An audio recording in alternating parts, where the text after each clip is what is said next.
नमस्कार, मैं ज्योतिषाचार्य Anupama Agarwal KP workshop में आपका स्वागत है।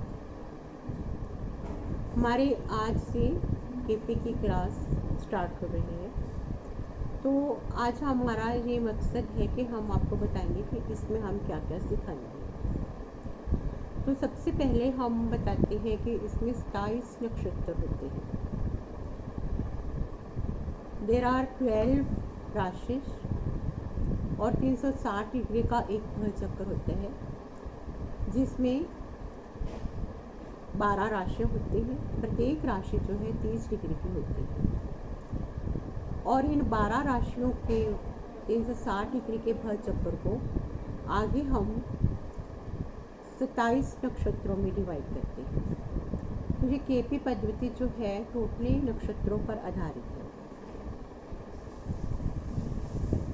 27 नक्षत्र जो हैं अश्विनी से लेकर रेवती नक्षत्र तक जो 27 नक्षत्र आते हैं और हमारी 12 राशियां हैं मेष, वृष, मिथुन, कर्क, सिंह, कन्या, तुला, वृश्चिक, धनु, मकर, कुंभ और मीन। तो प्रत्येक राशि जो है 30 डिग्री की होती है और प्रत्येक राशि में 2.25 नक्षत्र रहते हैं। एक नक्षत्र का जो मान है वो 13 डिग्री 20 कला होता है और एक राशि में 9 चरण रहते हैं। प्रत्येक चरण जो है 3 डिग्री 20 कला का होता है। तो यहाँ पर हमारे वैदिक ज्योतिष के अकॉर्डिंग जो हम नवांश कुंडली में सब डिविजन्स ले लेते हैं, तो 12 राशियों में प्रत्येक राशि में 9 नवांश आते हैं। तो 12 को मल्टीप्लाई करते हैं तो 108 नवांश आ जाते हैं। और जो प्रत्येक 108 ही चरण होते हैं और प्रत्येक चरण का नाम अक्षर लिखा जाता है। तो व्यक्ति जब पैदा होता है तो उसकी चंद्रमा की राशि को देखते हैं और वह कितनी डिग्री पर है, कौन से नक्षत्र में है और कौन से चरण में है। तो उस चरण के अकॉर्डिंग उसका जन्म का नाम अक्षर सिलेक्ट किया जाता है, जिससे उसका नाम लिखा जाता है। तो केपी पद्धति जो है इसमें प्रत्येक नक्षत्र आगे, जैसे 12 राशियों में 27 नक्षत्र आ जाते हैं और प्रत्येक नक्षत्र 9 चरणों में डिवाइड होता है। प्रत्येक नक्षत्र जो है 4 चरणों में डिवाइड होता है। तो 320 डिग्री तक हम इसका वो निकाल सकते हैं एक्यूरेसी। लेकिन अगर हम जुड़वा बच्चे पैदा होते हैं तो उनमें 1 मिनट का डिफरेंस होता है लगभग। तो उसके लिए हमें सेम भविष्यवाणी मिलती है जुड़वा बच्चों की। एक ही एटमॉस्फेयर, एक ही रूम में पैदा होते हैं। तो इसलिए हमें केपी पद्धति की ज़रूरत पड़ी। केपी पद्धति जो है वो आगे प्रत्येक नक्षत्र जो है, एक नक्षत्र 13 डिग्री 20 कला का होता है, तो प्रत्येक आगे जो ये नक्षत्र है आगे फिर 9 डिविजन्स में डिवाइड हो जाता है, जिसको हम बोलते हैं उप नक्षत्र, सब लॉर्ड। तो उप नक्षत्र स्वामी में जो है वो बहुत ही एक्यूरेट से भविष्य कथन में सहायक है। और फिर और आगे हमें एक्यूरेट टाइम निकालना है तो हम उस उप नक्षत्र को भी आगे 9 डिविजन में डिवाइड करते हैं, जिसे हम बोलते हैं उप नक्षत्र स्वामी, यानी कि सब लॉर्ड। तो इस तरह से केपी जो पद्धति है वो टोटल नक्षत्रों पर आधारित है। इसमें सबसे पहले हम सब लॉर्ड निकालना सिखाते हैं, यानी उप नक्षत्र स्वामी निकालते हैं। फिर हम सब लॉर्ड उप नक्षत्र स्वामी निकालते हैं।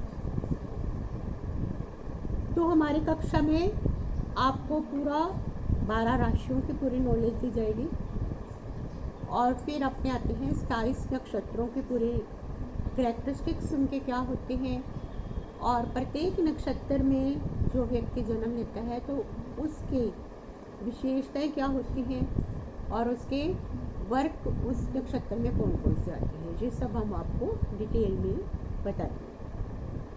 और उसके बाद हम आपको सिखाते हैं कि कस्प कुंडली बनाना।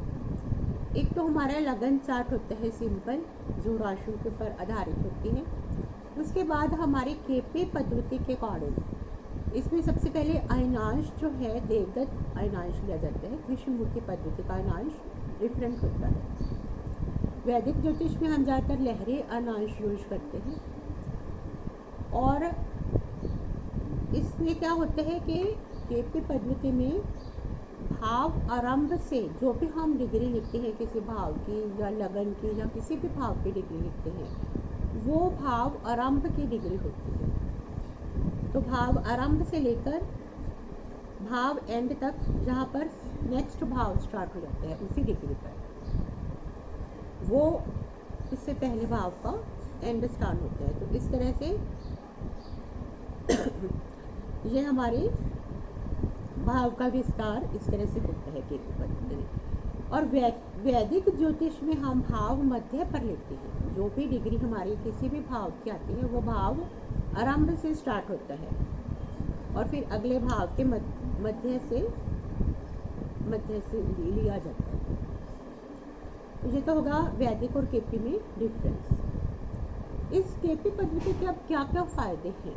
सबसे पहले तो बात ये है, जैसे जुड़वा बच्चे होते हैं तो उनमें 1 मिनट का डिफरेंट होता है।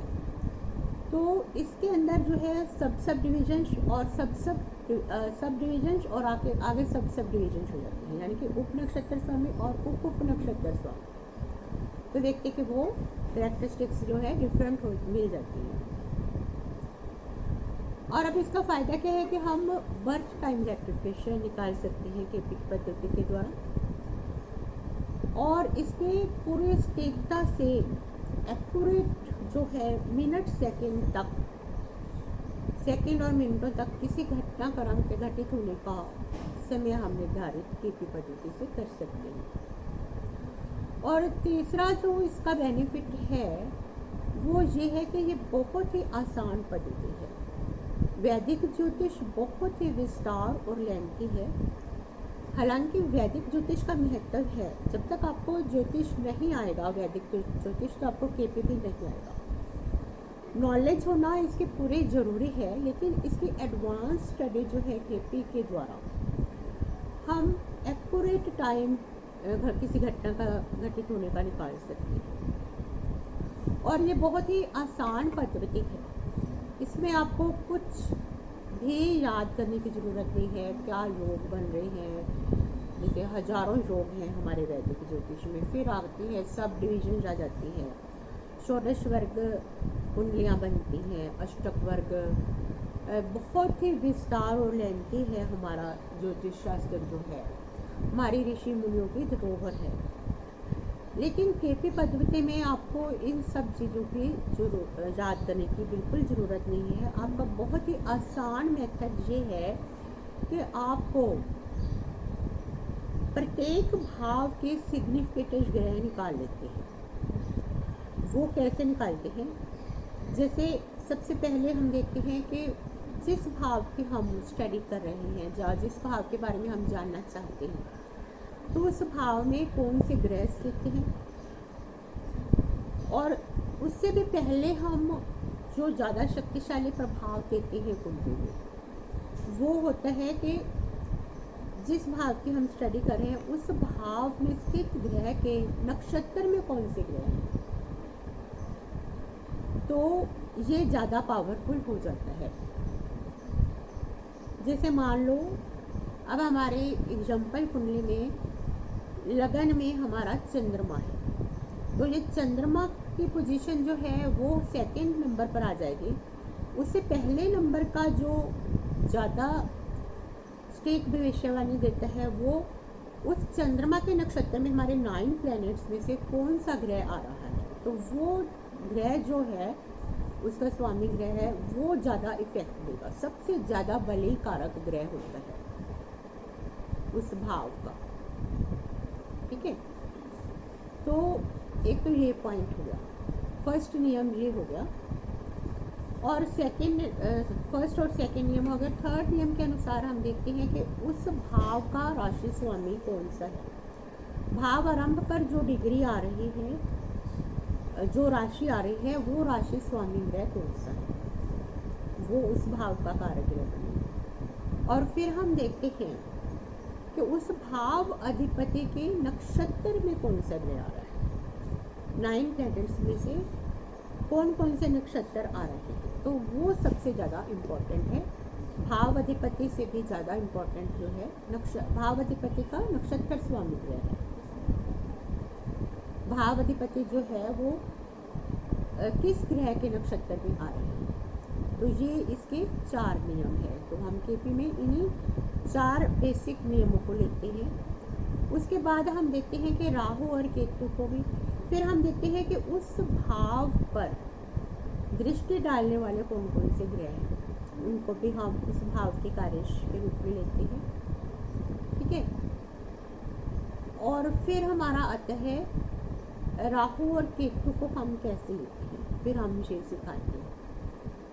तो जिस भाव के जो ग्रह कार्यश हैं, अगर उन ग्रहों की राशि स्वामी जो है राहु और केतु की दृष्टिक राशि है, तो राहु और केतु को भी कार्यश माना जाएगा। जब राहु और केतु की अगर जिन ग्रहों पर दृष्टि पड़ रही है, अगर वो ग्रह उस भाव के कार्यश ग्रह बनते हैं, तो हम राहु और केतु को भी सिग्निफिकेटर के रूप में यानी कार्यश ग्रह के रूप में ले लेते हैं। ठीक है, तो इस तरह से बहुत आसानी से तरीके से हम इनका ये सिग्निफिकेटर्स निकालते हैं।